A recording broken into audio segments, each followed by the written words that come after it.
सभी का state news bulletin में। मैं हूं आपके साथ शिवांगी पारिक। चलिए बुलेटिन की शुरुआत करते हैं, लेकिन उससे पहले डालते हैं नजर हेडलाइंस पर। कांग्रेस नेताओं की बढ़ सकती है मुश्किल, राजीव गांधी फाउंडेशन सहित 3 ट्रस्ट की होगी जांच।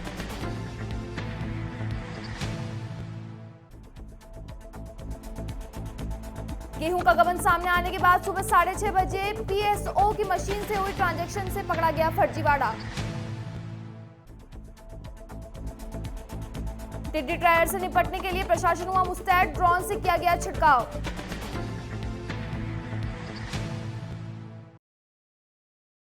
और अब खबरें विस्तार से। गृह मंत्रालय ने कांग्रेस और गांधी परिवार के Rajiv Gandhi Foundation, Rajiv Gandhi Charitable Trust और इंदिरा गांधी मेमोरियल ट्रस्ट पर लगे आरोपों के बाद पीएमएलए, आयकर अधिनियम और एफसीआरए के विभिन्न कानूनी प्रावधानों के उल्लंघन की जांच करने के लिए एक जांच समिति का गठन किया है। मंत्रालय के इस फैसले के बाद कई कांग्रेसी नेताओं की मुश्किल बढ़ सकती है। हाल में कांग्रेस पार्टी से जुड़े कई वरिष्ठ नेताओं ने चीन से जुड़े फीडिंग कंसेशन पर चर्चा हुई है। यह जांच पीएमएलए, एफसीआरए, इनकम टैक्स को लेकर होगी। बताया गया है कि प्रवर्तन निदेशालयों के स्पेशल डायरेक्टर स्तर के अधिकारी जांच कमेटी में प्रमुख होंगे। बीते दिनों एक वर्चुअल रैली में बीजेपी नेता जेपी नड्डा ने कांग्रेस के अंतरिम अध्यक्ष सोनिया गांधी, राहुल गांधी और कांग्रेस पर आरोप लगाया कि मुझे यह जानकर आश्चर्य हुआ है कि 2005-06 में राजीव गांधी फाउंडेशन को चीनी दूतावास और चीन की ओर से $3 लाख बतौर चंदे के रूप में मिले थे। नड्डा ने कहा कि 2017 में लॉकडाउन विवाद के समय राहुल गांधी चीनी दूतावास के साथ गुपचुप मुलाकात करते थे और उनकी पार्टी ने देश को गुमराह भी किया था। इस समय गलवान घाटी में विवाद के बाद कांग्रेस देश को गुमराह कर रही है। गौरतलब है कि पूर्व प्रधानमंत्री राजीव गांधी के नाम से इस फाउंडेशन की शुरुआत 21 जून 1991 को हुई थी। राजीव गांधी फाउंडेशन की वेबसाइट के अनुसार 1991 से 2009 तक फाउंडेशन ने समाज के विभिन्न क्षेत्रों में काम किया था। प्रदेश में मानसून की सक्रियता लगातार बरकरार है। राज्य के अधिकांश हिस्सों में मानसून की बारिश हो रही है। मौसम विभाग आज भी प्रदेश में लगभग सभी हिस्सों में मेघ गर्जन के साथ बारिश होने की संभावना जताई गई है। इसके अलावा 1-2 स्थानों पर भारी बारिश की भी चेतावनी दी गई है। बारिश के दौर के चलते तापमान में गिरावट का दौर भी जारी रहेगा। प्रदेश में सावन की शुरुआत के साथ ही बारिश जोर से हो रही है, जिससे लगातार तीसरे दिन भी बुधवार को भी जारी रहने की संभावना है। मौसम विभाग के अनुसार प्रदेश में मानसून पूरी तरह से मेहरबान है। इसके चलते प्रदेश के लगभग सभी हिस्सों में आज बारिश होने की संभावना है। वहीं धौलपुर, करौली और सवाई माधोपुर जिले में 1-2 स्थानों पर भी बारिश होने की संभावना है। मौसम विभाग के अनुसार मानसून गुजरात तट से सौराष्ट्र पर बने अति कम दबाव के क्षेत्र में इंदौर, रतलागंज और अगले 48 घंटों तक पूर्वी राजस्थान के अधिकतर स्थानों और पश्चिमी राजस्थान के कहीं-कहीं स्थानों पर हल्की बारिश होने की संभावना है। 9 जुलाई को मानसून अक्षरेखा के उत्तर दिशा में खिसकने के कारण राज्य में बारिश की गतिविधियों में कमी आएगी। 9 से 13 जुलाई के बीच पश्चिमी राजस्थान में छूटपुट और पूर्वी राजस्थान में कहीं-कहीं हल्के से मध्य दर्जे की बारिश की संभावना है। इस बीच मंगलवार को प्रदेश के कई इलाकों में बारिश का दौर चला। राजधानी जयपुर में दोपहर में रुक-रुक कर होती रही बारिश से मौसम सुहाना हो गया, लेकिन बारिश के पहले ही दौर में राजस्थान के नगर निगम की व्यवस्थाओं की पोल खुल गई। शहर के अंदरूनी हिस्सों में नाले जाम होने के कारण कई जगह पानी भर गया, जिससे लोगों को भारी परेशानी का सामना करना पड़ा। कहते हैं घोटाले यूं ही नहीं होते, घोटालों में सरकार ही कोई ना कोई मौका देती है और ये एक बार फिर साबित हो गया है। केंद्र और राज्य सरकार ने आपदा राहत के तहत निःशुल्क गेहूं के भंडार को खोल दिए, लेकिन इसमें भ्रष्टाचार की जितनी मजबूत नकेल थी वह सब खोल दी है। इतना ही नहीं, नतीजा ये है कि जिले सहित प्रदेश के अन्य हिस्सों में भी एक के बाद एक राशन डीलरों की नीयत ढोकली होती जा रही है। निःशुल्क गेहूं के गबन के बाद अब तक जिले में 1 दर्जन से अधिक मामले सामने आए हैं। इन मामलों के तेग में जाने की कोशिश की तो घोटाला का काली परत सहज उखड़ती दिखी।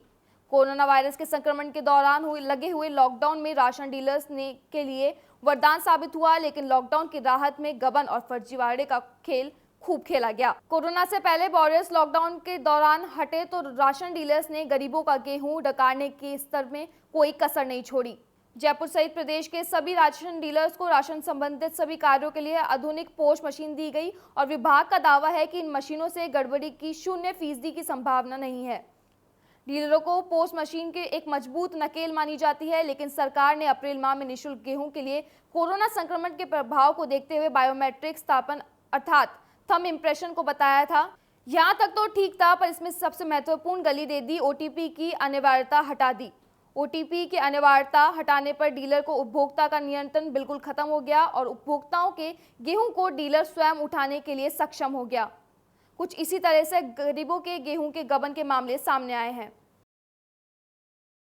करौली जिले में पुलिस की कार्यप्रणाली पर एक बार फिर सवाल खड़े करने वाला मामला सामने आया है, जहां जिले के नादौती में मारपीट की पुलिस लिखवाने गए घायल व्यक्ति ने पुलिस से 2-3 घंटे थाने में बैठाए रखा और घायल से गाली गलौज करते रहे और नामदर्ज रिपोर्ट दर्ज करवाने के बाद भी मामले में कोई कार्रवाई नहीं की गई। दरअसल मामला नादौती के सिकंदपुरा गांव का है। यहां जमीन हड़पने की नीयत से दबंग प्रवृत्ति के लोगों ने कुछ व्यक्ति को जानलेवा हमला के घायल कर दिया। इस दौरान बीच बचाव करने गए लोगों से भी मारपीट की।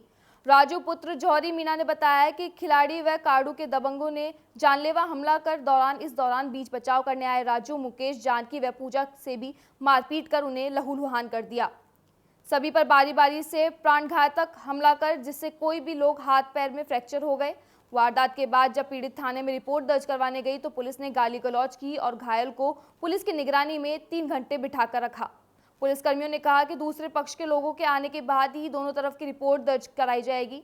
चोटिल व घायल व्यक्ति 3 घंटे तक दर्द से चिल्लाते रहे, जिसके बाद दूसरे पक्ष के लोगों के आने के बाद रिपोर्ट दर्ज की गई, जिसके बाद से अभी तक पुलिस ने न तो कोई कार्रवाई की है, न ही घायल व्यक्तियों को मेडिकल बनवाया गया है।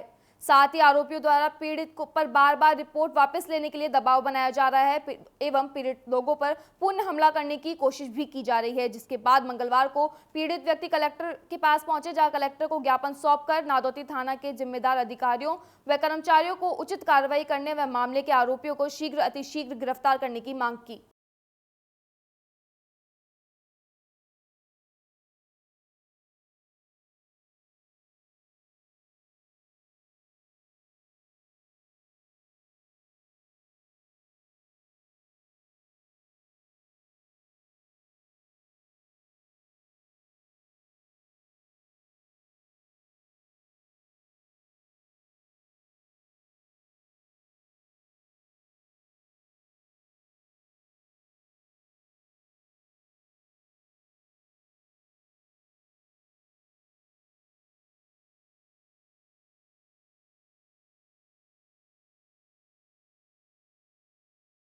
जयपुर के हरमाड़ा थाना पुलिस में एक बड़ी सफलता मिली है। डीएसपी कावेंद्र सागर के निर्देश पर पुलिस ने 1.5 करोड़ रुपए की लूट का पर्दाफाश किया। पुलिस ने लूट की वारदात को अंजाम देते हुए एक हिस्ट्री शीटर सहित एक अन्य आरोपी को भी गिरफ्तार किया है। वहीं 4 आरोपियों की पुलिस को तलाश है। पुलिस ने आरोपियों के कब्जे से लूटा गया कंटेनर व कॉस्मेटिक का भी सामान बरामद किया। हरमाड़ा थाना अधिकारी रमेश सैनी ने बताया कि 22 जून को दिल्ली अजमेर हाईवे पर ब्रांडेड कंपनी के कॉस्मेटिक सामान से भरे कंटेनर चालक से लिफ्ट मांगकर बदमाश बैठ गए।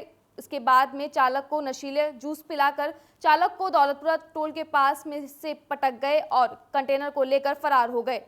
बाद में लुटेरों के सामान जयपुर के 2 बदमाशों को बेच दिया और बदमाश इस सामान को गुजरात में बेचने की फिराक में थे, जहां एक गोदाम भी किराए पर लिया था और पुलिस ने तकनीकी सहायता से इस पूरे मामले का पर्दाफाश करते हुए 2 शातिर लुटेरों को गिरफ्तार किया है। आरोपियों की निशानदेही पर गुजरात के अलंकेश्वर से लूटा गया 1.5 करोड़ रुपए का माल व कंटेनर भी बरामद किया है। इस पूरे वारदात में शामिल 4 अन्य आरोपी पुलिस की तलाश में है। पुलिस ने बताया कि आरोपी बबलू पठान सुरेंद्र कुमार सिंधी को गिरफ्तार किया गया है। आरोपी बबलू पठान हटकौर अपराधी है और चोमू पुलिस थाने का हिस्ट्री शीटर भी है। दोनों आरोपियों ने पुलिस पूछताछ में जुटी है। लूट की कई वारदातों का खुलासा होना भी संभव है। बारा के शाहबाद कस्बे में बाहर से आए लोगों के कोरोना सैंपल लिए गए। बीसीएमओ डॉक्टर आरिफ शेख ने बताया कि राज्य सरकार द्वारा जन जागरूकता अभियान चलाया जा रहा है, जिसमें मुख्यमंत्री द्वारा आदेश दिए गए हैं कि जिसमें अधिक से अधिक सैंपल लिए जा सके। इसके मद्देनजर कस्बे थाना क्षेत्र के आसपास के गाँव, सभी दुकानदार, ड्राइवरों व लगभग कस्बे के 70-80 लोगों के चयन किया गया है, जिनका बाहर आना जाना लगा रहता है, जिसमें सैंपल लिए गए हैं। साथ ही प्रत्येक मंगलवार को कस्बा थाना क्षेत्र में सैंपल लिए जाएंगे।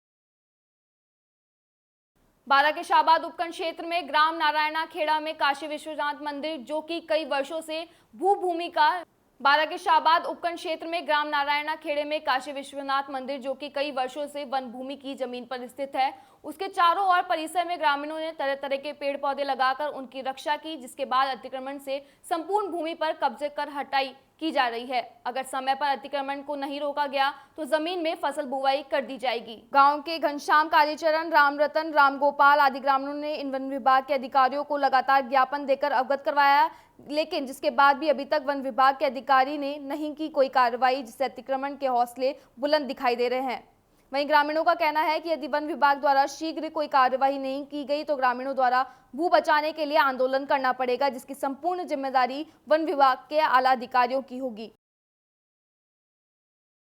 बारां के शाहबाद कस्बे के नेशनल हाईवे 27 पर पेट्रोल पंप के सामने हादसा हो गया। जानकारी के अनुसार खड़े ट्रैक्टर ट्रॉली के पीछे से एक ट्रोलर ने टक्कर मार दी, जिससे ट्रैक्टर ट्रॉली के परकच्चे उड़ गए और ट्रैक्टर ट्रॉली पूरी तरीके से क्षतिग्रस्त हो गया। आपको बता दें कि ट्रेलर झांसी से विजुआला में आ रहा था। रास्ते में कस्बा थाना NH24 पर हादसा होने से ट्रेलर ड्राइवर के पैरों में काफी चोट आई है, जिसके कारण ट्रेलर ड्राइवर को कस्बा थाना अस्पताल से बारां रेफर कर दिया गया।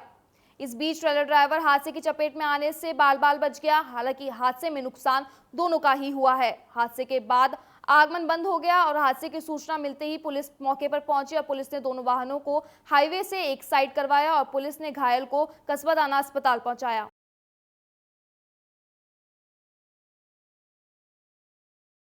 जोधपुर के बावड़ी में बिराई में टिड्डी के दल ने डेरा डाला हुआ है। टिड्डी के डेरे डालने से किसान की मानो पहाड़ गिर गया। इस आपत्ति से किसान बहुत परेशान है। उनकी फसल टिड्डी चट कर रही है, जिससे किसानों को भारी नुकसान हो रहा है। सूचना मिलने पर कृषि पर्यवेक्षक दलपत सिंह राठौर व हल्का पटवारी सुरेश राम टाक मौके पर पहुंचे तथा टिड्डी नियंत्रण कक्ष फलौदी को सूचना दी। सहायक निर्देशक टिड्डी दल डॉक्टर नदीम के नेतृत्व में ड्रोन टीम के साथ रतिया बांध के क्षेत्र में टिड्डी पड़ाव स्थल पर पहुंचकर मैथालीन 100 पैरासिट कीटनाशक का छिड़काव किया गया। डॉक्टर नदीम ने बताया कि ड्रोन से दुर्गम पहाड़ियों, झाड़ियों व जहां पर स्प्रे ट्रैक्टर नहीं पहुंच सकता वहां पर ड्रोन दवाइयों के छिड़काव के लिए बहुत कारगर साबित हो रहा है।